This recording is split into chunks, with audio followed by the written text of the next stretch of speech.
Cloud and Clear, the podcast by SADA for innovative business leaders and technology enthusiasts, where we explore how Google Cloud is transforming the industry and what that means to you. Now here's your host, Tony Safoian.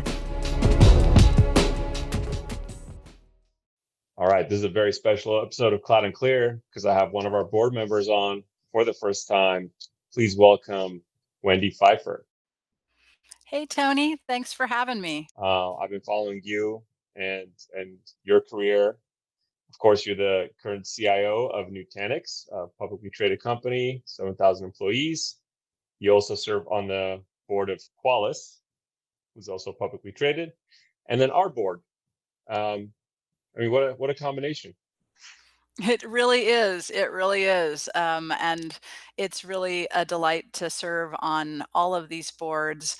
And I'm really, very thoughtful about who I choose to be associated with. And I have to believe in the technology and the team and the leadership, and also that I can do something that I can be of service to that company. And so when it comes to SADA systems, it's just such an honor to be associated with you and the fine company that you've built. We're just getting started. That's for sure. We turned 20 on August 16th of this year, and we feel like we're just getting started.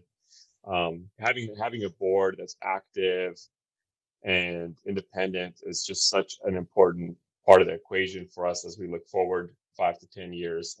I just feel like there's so much potential. This is like the most exciting space to be in the most exciting and challenging time, and having your thoughtful guidance already has been, extremely meaningful. So I want to thank you for that. And the feeling's mutual. I feel super fortunate to have you. Awesome. Well, are we done now? Is that Yeah, it? Or... that's the end of the episode. Awesome. The shortest episode ever. Right. No, but I've tracked you. You have a very outward brand and posture in the ecosystem, in the technology sector. You speak all the time, you write all the time, and it's always so thought-provoking and interesting. And part of our listeners are probably wondering, what makes Wendy Wendy? How does she get to this position? What's her story? Because being a leader in technology, especially as a woman, but just in general, like, your career trajectory and story is so fascinating. I'm sure a lot of our young listeners are like, I want to be Wendy one day when I grow up. So how did that all happen? Well, it was super simple. I went to a 4-year university, got a degree, applied for my first job. No, it was honestly, I'm asked often, how do I become a CIO, or how do I become a CIO and a board member, especially as a female, or, a person who comes from some sort of disadvantage. And the short answer is, you really have to want it. You have to keep showing up every day. My work theory in life is that if you just keep showing up every day, eventually they have to give it to you. And if you don't do that, if you get upset and you take your toys and you go home on a regular basis, then you won't progress. And so I think my story is fairly unique to me.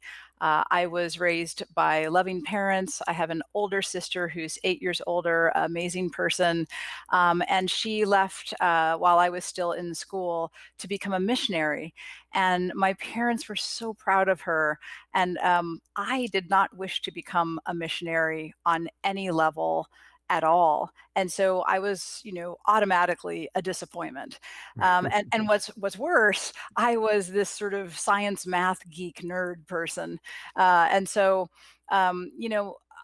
I ended up being accepted into a program at NASA Ames Research Center. Wow. It was the space biology research program. And when I was in high school, when I was 16, I applied and was accepted to this program. And got to spend a day every week of high school on the NASA Ames Research Center campus working on cockpit displays of traffic information. And I remember when I shared that information with my parents, they were disappointed.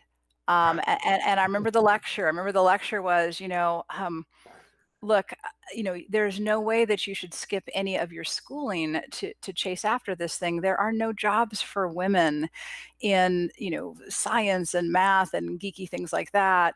And so I made a bargain with my parents that if I could be a part of this program at NASA Ames, that in the evenings I would study secretarial skills so that I could support Oh my myself. God.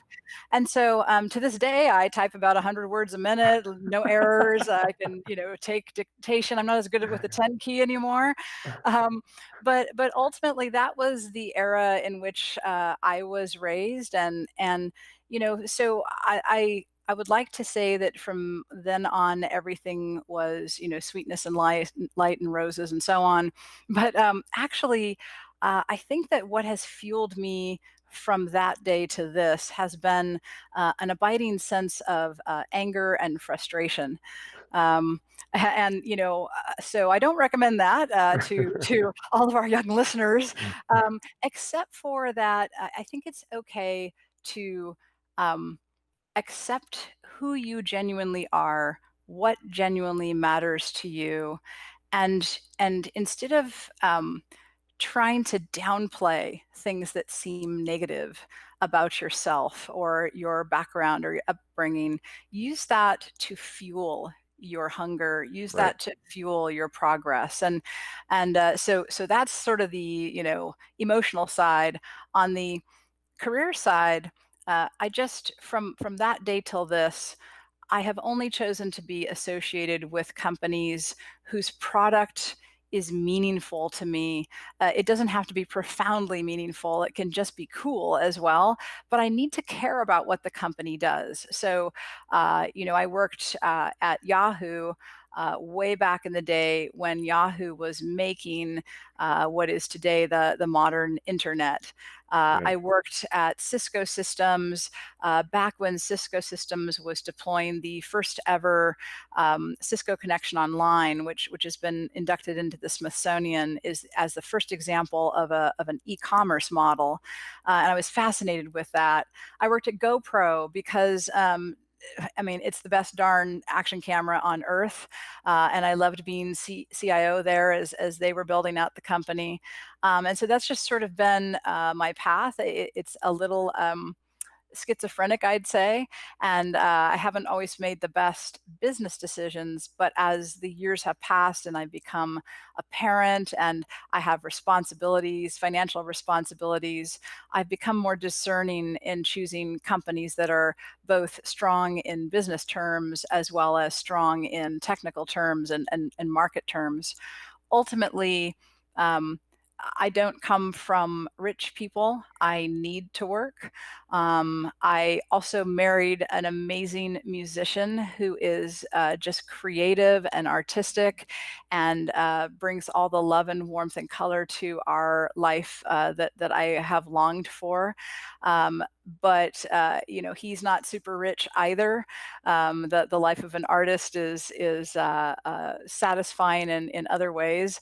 So I've also always had to keep my head and my feet in the business world and in the financial world, and make sure that I understand the implications of the choices that I'm making and the things that I'm doing. One of the key roles that we imagine that our board seat, like one of the seats to occupy, would be the voice of the customer, of our Mm. typical customer or our aspirational customer, which is the enterprise CIO and their teams who make a lot of their technology and strategic decisions that are supposed to line up well with line of business objectives, etc. And for us, I don't know, it was almost like from a professional standpoint, love at first sight, and we moved very quickly. If you recall, I think it was like Mhm. two phone calls and like, yes, please join our board, and yes, let's do this. But the Right. first time I really, because I don't know, I tend to understand very quickly if I feel like someone's a fit in our world and all those things. Sometimes you just have that feeling, and Mhm. usually I've been right. But the first time It was so clear to me that we made the right choice. I remember when you came to our all hands Mm-hmm. in January, when people still could get together in person. That was Right. nice. Way back then. Way back then in January. And you wanted to speak to our sales organization. And the way that you articulated, like, this is what a CIO does at a large publicly traded enterprise. This is my job. This is how I engage with vendors and with partners and with sales folks. And it was concurrently like, the Comedy Store for me. Like, it was both a stand-up act, but like full of the type of direct communication messaging that probably no enterprise sales teams ever hear, Mm-hmm. because they don't get to engage in a safe space with the potential CIO. The CIO is always like on the other side, hard to access, wouldn't tell them what they're thinking anyway. Mm-hmm. And ever since then, I was like, wow, this person really has a very unique perspective and is willing to share. And then since then, I've just seen you, especially in the midst of uh, COVID-19, the response of which, at least for Nutanix and probably to some extent at Qualys, and certainly your influence, how we think about it at SADA, like that really fell on your shoulders. Like that transition from moving 7,000 employees to a different way of working. And by the way, all of Nutanix's customers, you have to be front and center in that whole period of time. So, and you've written a lot about this, but would you mind sharing with our listeners just what that transition's been like, what you've discovered, Mm-hmm. highlights, lowlights? Yeah. Tony, um, most of us are imperfect people, and many of us find ourselves in positions of leadership, and feel inadequate to those tasks. I particularly believe that I was drawn to a career in technology because, in general, for most of my life, I've functioned pretty low on the EQ scale. I'm not, a natural lover of people. I haven't been a natural, role model. That's so And hard to believe right now, by the way. thank you for Extremely hard that. to believe. So, what I have just gotten some love for is technical people. Um, I see I see technical people, sort of in color, whereas everything else is gray. Technical people have these amazing abilities and these amazing ideas, but so often they're thwarted from getting those ideas to see the light of day, to be realized, because of their inability to understand the layers on which um, uh, commerce happens and interaction happens, and essentially the way the game is played.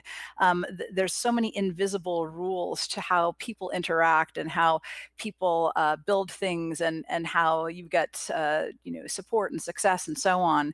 And so, as a manager and a leader of people, I started trying to understand. Look, how can I unleash the capabilities in the teams that report to me? How can I do that without having to micromanage, or without just relying on random things? And I realized that there was a way to create a knowledge base of the meaning of interactions for people who could study that knowledge base and learn in ways that are more natural for them than would be for very gregarious, outgoing people. And so I started focusing on, how do I take, a quiet, maybe, malcontent, but super brilliant genius engineer, who's usually male, and give him the ability to engage powerfully with peers, with superiors, et cetera, so that he could represent his own ideas, get his own budgets, and deliver. And in the process of doing that, I realized that, oh wow, it's kind of not just that's not just a challenge with male engineers. That's a challenge for all of us. There's this layer of invisibility in our interactions. We don't know not only how the other person is thinking, but we don't know the filters through which they are hearing and receiving the information that we're sharing. And so, I realize that the most powerful thing that I can do as a leader is to be massively transparent about how I'm thinking, what I'm doing, how things work, to put that data out there so that each individual with their individual knowledge base can ingest that data and analyze it and categorize it and figure out what it means to them. And so I've endeavored to do that with great energy in every forum, every sector of my life, and just to take it there, my husband, when we met, he said, you are the first person who ever like explained this thing to me. It's super Mhm. cool for women to be a mystery, but you're the first person that laid out like why you're thinking this way and how you're thinking this way and what that eye roll just meant. And I do that as well in my business dealings Mm. because I think that the more we understand each other, the better off we are. But also, the fact is that, especially in the technology space, most of the people working, the makers in this space, are male, and most of the leaders in this space are male, and they are as clueless about me as a female as my husband was. And that it's a real thing, and it's okay to talk about it. I think Yeah, it really is a thing. Not all women are yeah, like me, not all men are like that, but yeah, there are reasons for stereotypes. yeah. But like so much of our culture as companies, our culture as leaders, has been whatever's underneath has been accentuated and exposed, and some of Mm, it has been things you didn't even know were there that you're super proud that they exist, and some of it mm. was like, oh, these are the things that we've been ignoring, and we're able to um, keep unexposed because of just like running so fast in the status quo and just the modality of how we work and how we lead and how we think about the businesses and the people that work for us. And I think this pandemic has really put everything on display, right? Every inefficiency, every deficiency, every superpower has become more relevant. Oh yeah. Oh yeah. So I mean, let's get into it. First of all, there's so much about our humanity that is magnified in this moment. All of the sort of the norms, the filters, the traditions that we put between ourselves have been removed. There's sort of a, Yeah. a great disintermediation, and now you are seeing me speaking in a room in my home. You can see, you know, just sort of how I live. But it's more than that. As leaders, it's an incredibly uncomfortable time. First of all, as human beings, we have our own fears and reactions and challenges with the present moment. Many of us have, extended family members in our homes that we wouldn't normally be Hmm. with. Um, we have our own fears about illness and our own challenges there. The economic situation is scary globally, Hmm. and many people. I mean, even right now, 20% of people who have the ability to work in the United States are unemployed. Um, that's a tremendous negative economic impact. Our education system is impacted, and in the midst of this, um, you and I happen to be technology leaders. And so, I know I passionately believe, and you do too, that, obviously we're not frontline workers, Right. but technology is the key to how our Yeah. society moves forward. And so how we lead that technology process matters. And we're not just creating capability or capacity, we're also creating a culture of how we work. The interaction designs that are contained in the tools that we're using, the the way that natural language processing works, the way that we are blending consumer technology in our homes with enterprise technology and how those play together. All of those things are sort of much larger factors. And then on top of that, we have this weird technical thing that happens with using technology for social networking.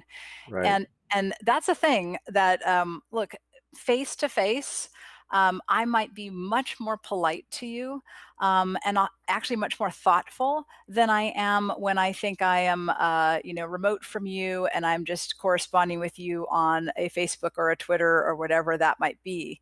And so there's a much more confrontational culture that has developed online, Yeah. and now, in the midst of that already existing confrontational culture, we are using those same conduits and technology and tools to lead, to manage, to inspire, to work, to make.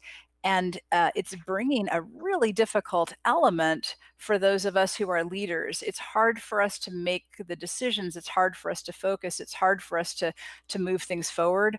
But I believe it's more important than ever for technologists and leaders to transform the way we are leading, and to lead by example, and to have strength during these times, and to lead with purpose, and to lead with character. At the same time, I'm acutely aware, like as we're sitting here and we're having this conversation, I have a job. I haven't lost my job. Yes. I'm fairly senior in my career, so I have enough money to survive, and I'm doing pretty well. I'm also acutely aware that I'm, a 54-year-old white woman, and so many of my experiences are those of someone who has been a white woman for 54 years, and Hmm. there's a lot that I don't understand about the current social discourse, and yet, as a leader, I need to understand and I need to reflect uh, appropriate values, and in fact, impassioned values on the things that are important in moving society forward. And I'm a techie, I'm a nerd. Like honestly, like having just said all of that, is it's like crazy. Really, the world like needs to know that from me. Like, can't I just sit in my cube and write code? Yeah, no, I think 2020 seems to want to test our humanity, our economic structure, our social constructs. Like it wants to test everything, like at the Mhm. same time. And I think it has built on it on these things, right? I don't know if we'd be having the same conversations with Black Lives Matter to the same degree if all that didn't happen in the midst of COVID-19 and the way that it went down. But before we go into that topic, because it's such an important topic to keep talking about, even between two people who are not Black themselves and haven't lived that experience.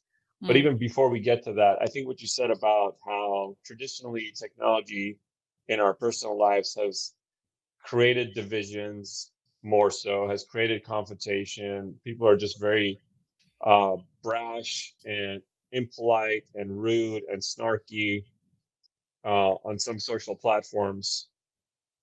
And look, I've always been the person, both in my family, personal life, but certainly in the business life. Like I'd always be like raising my hand, flying, getting on a plane, because I knew that in-person interaction was more. I felt more valuable than doing video, which is what we have now, the best that we have now.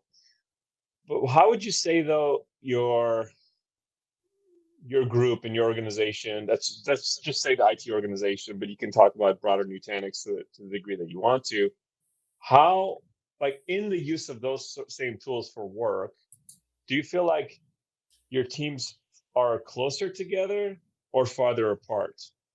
Are they more collaborative or less collaborative? More productive, less productive? We are incredibly thoughtful about interaction design and interaction in my organization, and we have been for some time. well, look, we've been a global organization for some time, and so Right. being a global organization sort of forces you to figure out how to make a team that is always remote from one another productive. And so, when you're in technology, if all you have is a hammer, everything looks like a nail. So we're always looking for technical ways to fix our challenges. Um, Having said that, um, one of the things that's thrown a spanner in the works is the fact that in the past in IT, we were somewhat able to control the environment in which people worked, and so then Right. we could deliver technology into that environment, and sort of the interaction design was known, it was set. But now, um, you know, we are delivering enterprise applications alongside of consumer applications. And those Right. consumer applications were not developed to do business. They were developed to engage people. Hmm. They were developed to increase the number of minutes, the amount of time that Right. people spend on these things, right? And so um, the quality of the user experience with those consumer applications and devices is profoundly better than the quality of enterprise applications and services and what's delivered by enterprise vendors. And so now these things are being delivered alongside. Right. You and I are having a conversation on my kid's gaming computer, and I can tell you that the graphics on those games are like way better than these current graphics, right? But at the moment, there's nothing you and I can do about that. But it is actually IT's job and technologists' job to do something about that. So when I think about the productivity of my team, when I think about the enablement of my team, um, it gets back to understanding that as human beings, we have unique preferences, unique needs, unique ways of interacting. And whether you are a consumer technology provider or you are an enterprise technology provider, the key is providing personalized, optional technology and capabilities. Hmm. And there's some great examples for that. I often use this example because it was so powerful. When we deploy new technologies in IT, we have all kinds of things we do, right? We have training. We have a little snippet videos that show various features of the product. We have a whole change management team, et cetera. And we do that because we want people to understand how to use the applications and begin Yeah. using them productively, right? Meanwhile, off in consumer land, this little company released something called Pokemon Go. And I don't know if you recall the statistics, but in the Yeah. first day, Yeah. 10 million people downloaded and started that app and started, catching all the With Pokemon no they could training. With with no no training. training, with never having seen even a technology like this before, Yeah. let alone Yeah. this app, right? And so, y- you know, honestly, By the way, that ran on GCP, and I think it, still well, does. of So, course it good. does. Of course it does, right? So you look at something like that, right? And what we realize is, now in this time of COVID-19, IT organizations are saying, we really can't deploy anything new right now because, there's no way, like, how would we get user adoption and how would we Yeah. handle training and so on? Well, guess what? How about you, study the methodology used for that free app Yeah. that got 10 million users, right, in the first day, and had sort of a whole ecosystem around it within no time at all. Hmm. Um, that's the model. That's the world in which we are suddenly now operating. And vendors are either going to enable those things Right. or they are going to die. Yeah. No, I think the consumer technologies over the last decade, I would say since the iPhone came out and the subsequent apps, right? Um, they've certainly challenged traditional notions around software or user experience, design, all those things. And I think actually we like that pressure because I think it has created much better technology for the enterprise and just higher expectations, right? About Yeah. usability and performance and scalability and being a joy to use. Like, those, it's like staring at those like gray, badly designed screens where like data input doesn't work right and doesn't save and you lose data. It's like none of that ever happened on Facebook or Right. Instagram or Pokemon Go. So it's like, why can't we have that in an enterprise? And I think that's pushing that. Google is uniquely in a position to take that leap for us, Yes. right? They Yes. they are, they actively started in the consumer space and Yes. are actively, taking ground in the enterprise space. And that's, I want them to win. I want them to make that transition because, it's not very common for a consumer company to kind of cross that chasm True. and make it into enterprise space. And also enterprise, we make it hard, right? Because we're highly regulated. Hmm. We need cybersecurity. We have all other, sorts of challenges. And yet, this current situation is just pushing on that. It's Yeah. just pressing on that and bringing some pressure, which means that now more than ever, as enterprises, we have this uh, hope of this ability to make this transition to a more equitable, diverse, inclusive ecosystem Yes. of technical capabilities that can support our diverse workforce and enable them to be productive, which is what IT is all about. There was a time, nobody gets fired for buying IBM. Yeah, Talk about yeah. inertia and how the incumbents have such an advantage. But yeah, this is the time, I think, to challenge all of that. And it's coming from all parts. And I think literally, I mean, you could credit Apple with a lot of this because people didn't, enterprise IT did not want to support iPads and iPhones. But you know what? When your CEO brings one in and Yes, comes to you and says, Wendy, make this work. Like you probably happened to you actually 10 years ago, but told me many to say, times. yeah. Ma- You're or, like, or okay, I like guess I guess that we're supporting this stuff. or like my CEO, I will tell you, at GoPro, our CEO didn't often use a traditional computer. He only used an iPhone Yeah. to conduct all of the business of the company. So the challenge Yeah. for us there was deliver enterprise applications to the iPhone Yeah. seamlessly. This was the Yeah. iPhone he kept losing all over the world, Of actually. course, because he was like always on the go. Yeah, Jack Right. Dorsey famously talks about this all the time. Hmm. He runs Twitter, and I think Square with just his iPhone, which is pretty remarkable. But Yeah. going back to the impact of the cultural impact, what I have found surprising, and it really warms my heart, is, and I don't think it's unique to SADA, but I certainly appreciate that it's there, is like the way that the teams did come together, either interdepartmentally or cross departments, is like um, it's actually remarkably amazing that a lot of folks feel closer to one another now than they did before. They're more collaborative than they did before. The remote experience could have very easily degraded to how we interact, on how people interact on Twitter with one another. Yeah. It could have gone in that direction, but I think surprisingly, what we've seen is a coming together with different departments that don't always see eye to eye traditionally, whether it's sales and marketing or sales and sales ops or finance and legal, like whatever, right? Hmm. I'm really proud of how we've come together, and I think other organizations have experienced the same. And I think part of it has to do with, to your point, of like this very human experience that we're all going through.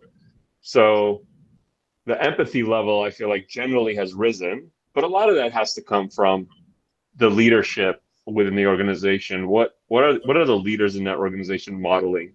Hmm. Um, and so with that, I think you and I and others feel a tremendous amount of responsibility to kind of set the pace and the tone of what is an unknown thing we're going through with no clear end date of when the new Right. normal will arise, right? So it's interesting and really, like, surprisingly really positive that we are able to do a lot of the things we used to do slightly differently, in some ways better. And I just find that remarkable. Technology has a lot to do with that. Without this type of technology 10 years ago, it would have been very difficult. But it's remarkable what is possible to get done in this It, new environment. it is. And I think like we've been saying, so we, we have tremendous capability now that we didn't have even 10 years ago. And but with that great power comes great responsibility. We weren't the lawyers, we weren't the HR department. Um, in many cases, we weren't even the product team or the marketing Mm-hmm. team. We were the social misfits who chose to work in the cold, dark data centers and in our little cubicles on purpose, right? Yeah, And yeah, and now we're in this position where we need to lead and we need to enable things that society has been struggling to accomplish for a long, long time. for a So long time. we're coming together, which is amazing, and we've done really well so far, which is also amazing. At the same time, there are large swaths of our global community and of our local communities who are left behind and left out, Yes, and yes, our society will literally not survive correct. if Yeah. we don't find some way to ensure that people are earning a living wage and are able to take care of themselves and their families on a global scale.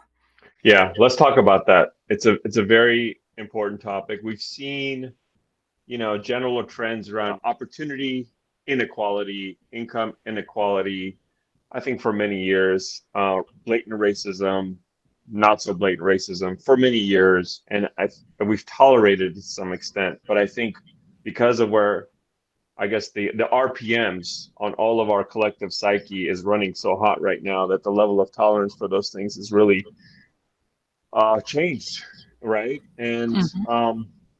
And it's the first time that I'm seeing this level of discourse between people of different backgrounds, who are not themselves from certain communities or aren't black, themselves, talking about the topic. But I think it's precisely what's required at this point.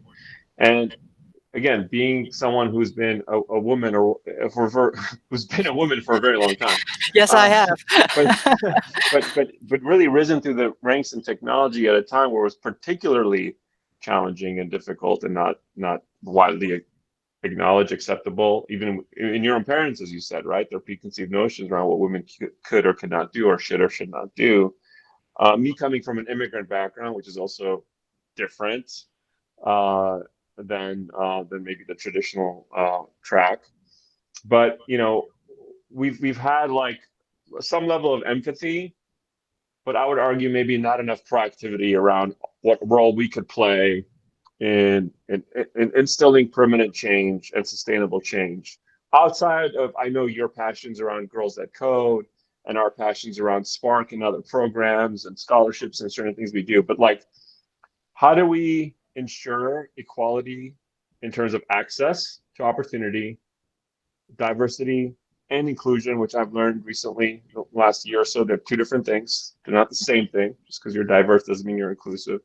By Hmm. the way, not only because it's the right thing to do, not only because society's tolerance for the absence of those things is down to zero, but also I think we just, for the future of the country, from a position of like economic prosperity, from commercial success of companies like Nutanix, SADA, others, we need technology, what we control, the jobs we control, to be the safe and wonderful and amazing place for everyone to want to work in, because we just don't have enough talent, and we're not going to have enough talent So how do we concurrently solve that issue, but in a way that's very deliberate about opening up access to those who generally have not had it? Yeah, this is a huge issue, and it varies somewhat by industry, by region, by age group, et cetera. However, one of the things I believe in is in using the tools and the capability and the access that you have to do the best you can at whatever level you're at, whatever position you're in. Like you said, for us, we're in the technology space. And, although I actively pursue diverse hiring and I actively work to create and support inclusive policies in my teams and in the companies I'm associated with, um, that's actually not my potentially my most significant reach. And so I've done a lot of thinking about how do we, as technologists, ensure that this foundation that we are now providing to commerce and society is in itself inclusive and representative of all of the needs of all of its users.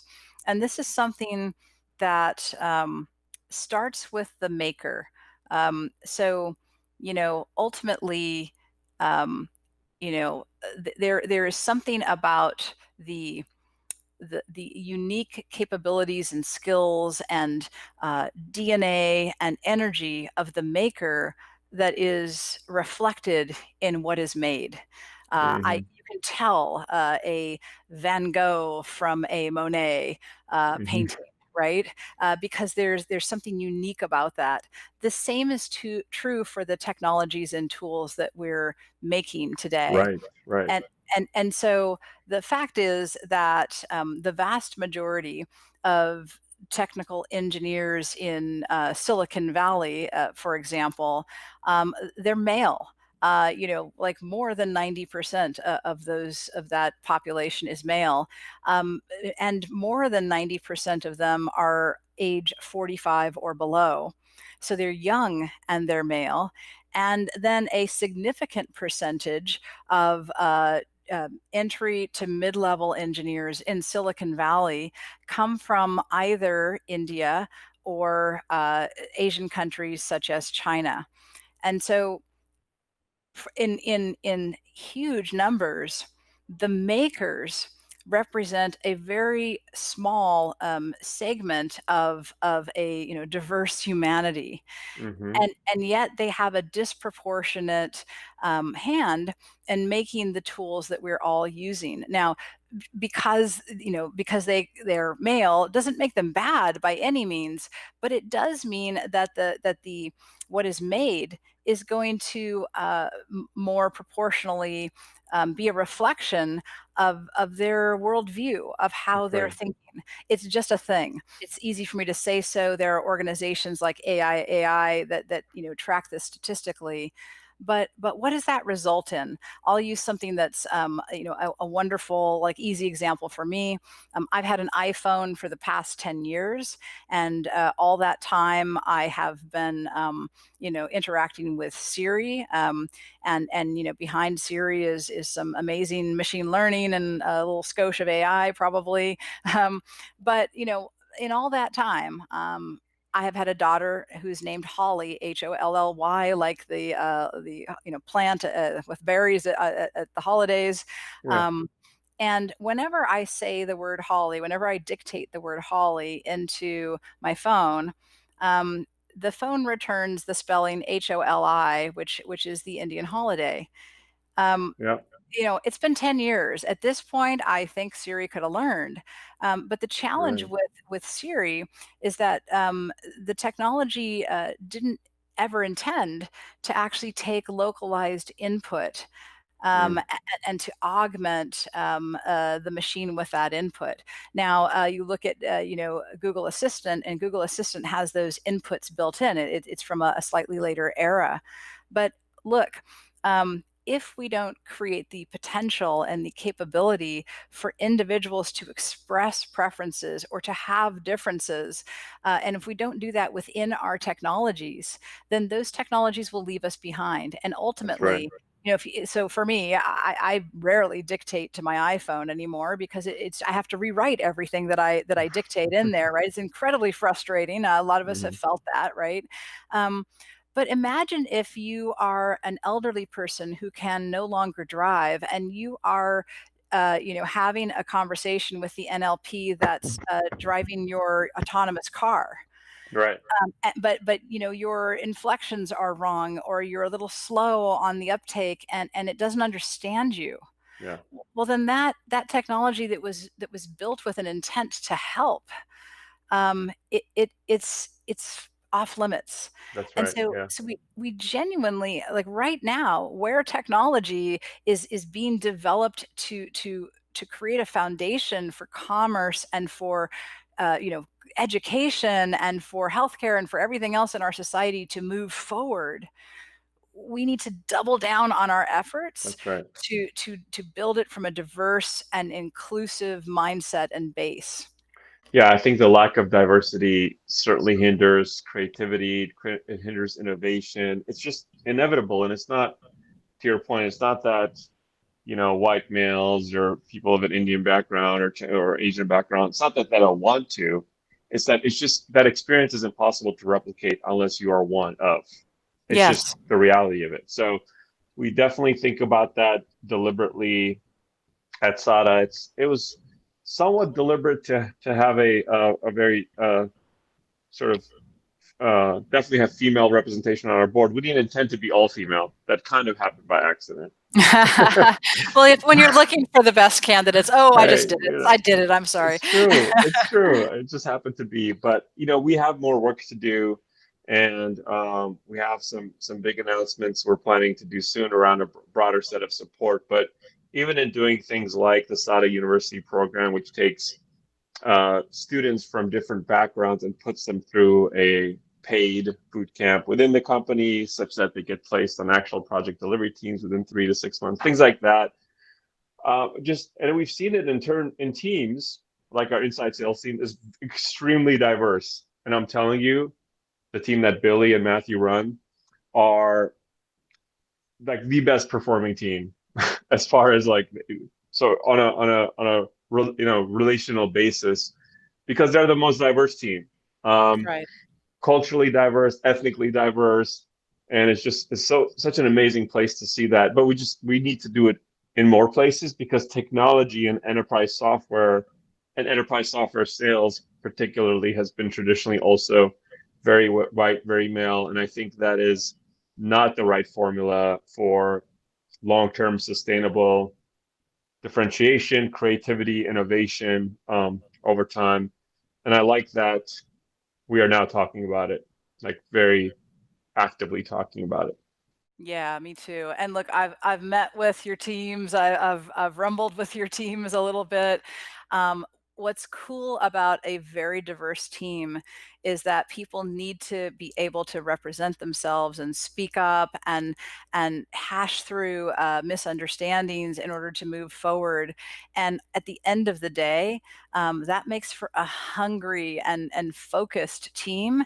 That's a huge competitive advantage, and it's why Yeah, SADA stands, at the head of the class among Google partners, because of that hunger and that energy that drives you. And by the way, even as a country in America, we believed in fueling the company's progress with the hunger of immigrants and yeah, homesteaders and people who yeah, had a reason to make progress. And so that's incredibly powerful, and it's that kind of energy that all companies are actually hoping to find. yeah. So there's lots of good, historical lessons as well, and then your company's living it out, and it's very energizing to see and to be a small part of. I appreciate that. A bigger and bigger part of over time, we're feeling that impact. But what's amazing is that, like, I'm a student of history because I was a philosophy major. That was my degree, and philosophy and history are very, closely aligned. Because when you study philosophy, you study philosophy over the history of time, right? And I think what's unbelievable to me is, as an immigrant, like, what got America to where it is today is precisely the broad acceptance of the best talent, regardless of background, Mm-hmm. regardless of nationality, and the amazing contribution of all ethnicities and different immigrant groups over time, Chinese and Irish, and obviously with the African American population over time, not like a very sore history still, right? But like, where would we be without all of that? We would Mm-hmm. not be what we are, right? And like, for people to be born here and forget that, Right. it Our just coun blows my mind. our country was purpose built on those principles. It Purpose was built. purpose built, right? That was the design of the Yeah. company, of the Yeah. country.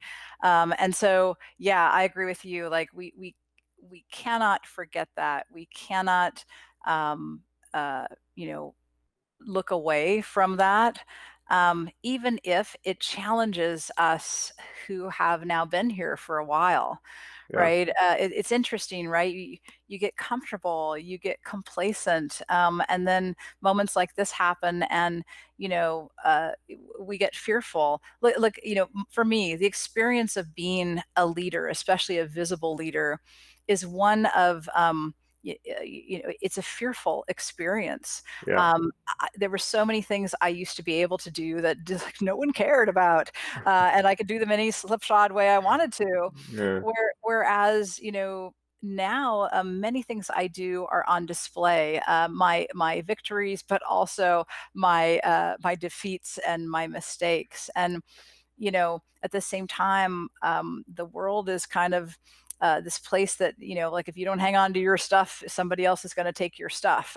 Yeah. And so there's a lot of fear right now. There's a lot of fear that, among companies, that we'll lose our competitive advantage, or we'll lose revenue, and among people that, we will lose an advantage that somebody else's kids has. And Hmm. all of those things, right? That there won't be enough resources in the hospital. Someone else will be on a ventilator when I need a ventilator. Like, it's all about that right now. It's all about Hmm. this scarcity thing. Well, what we have without scarcity, you and I, Tony, what we have without scarcity is is the ability, the capability of the people with whom Right. we're associated. And so, like we are the digital transformation agents, you and me. Right. Like, Yeah. we're the ones who have to enable that transformation. And then, what's great about, chemical processes is, like, once you start, a transformation process, it actually takes a lot to stop it. Yeah. And so, we don't have to do it all. We just have to start it. Right. um, and every now and then, throw a little more, of spice in the fire, right? And keep things going. um, but that's what we have. That's the power we have. That's the tools we have in the toolbox. Is the people who are looking to us to direct them and to lead them. um, Everything else is scarcity and fear Yeah. and the unknown right now. But I don't know about you, but I know about me. My people, my team, they are not an unknown to me. Hmm. I know them. Yeah. I even kind of love them. Yeah. I know. I know what you mean. Yeah. So, Especially like, now. Especially right yeah, now. Yeah. exactly. So, Yeah. you know what? Like, um, I trust them. I I tell put some people on my Yeah. team, I love you. I actually say I love you, I do too. I do which is too. But weird, but I know HR is gonna fire us at some point, but we yeah, I don't mean text it I in that love way. you. I say I love you. My wife is like, you say I love you to a lot of people throughout the day. I'm like, I know. But I really love them. But I really love you, honey. I really love different love. But yeah. Yeah, no, I know what you mean, like, that, but it's okay. I think a lot of leaders feel that emotion, actually, because we Yeah. really do. You can't, like, care about your people 12 hours a day and then just go like, "Ah, well, what the heck, it's Saturday. I Yeah. don't even know who you are." You Yeah. know? You can't do that. And I will add just a note of personal color. I remember like the first text message I got from you, you ended it with a little heart, and I'm like, huh. And then my husband's like, who's that? So yeah, I do that. See? I do. We both do that though. So Yeah, yeah, may the podcast record show that we have, professional love for each other that's exclusively. right. Yes. Love is a wonderful topic to end the podcast on. I think a lot of the answers, right, sort of lie in our ability to have the level of empathy to the degree that it creates love, whether it's for the problems we're trying to solve, love of the solutions, but really love of the people that are required to get us there in our own teams, at our customers, across teams.